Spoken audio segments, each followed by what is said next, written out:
के बाद बात मेरी इज्जत पर आई।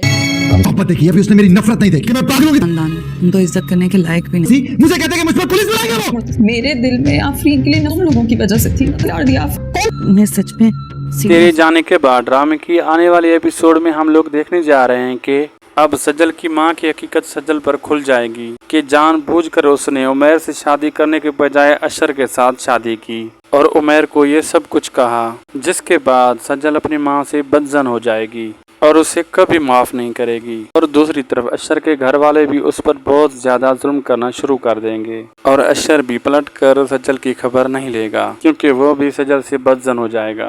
क्या अब सज्जल उस जहन्नुम में रहेगी या उमैर के पास वापस आ जाएगी? आप लोग क्या कहते हैं? क्या उमैर और सज्जल की शादी होनी चाहिए? कमेंट करके अपनी कीमती राय से हमें लाजमी आगाह कीजिएगा। वीडियो अच्छे लगे तो लाइक शेयर करना ना भूले। मिलते हैं एक अगली वीडियो के साथ। अल्लाह हाफिज।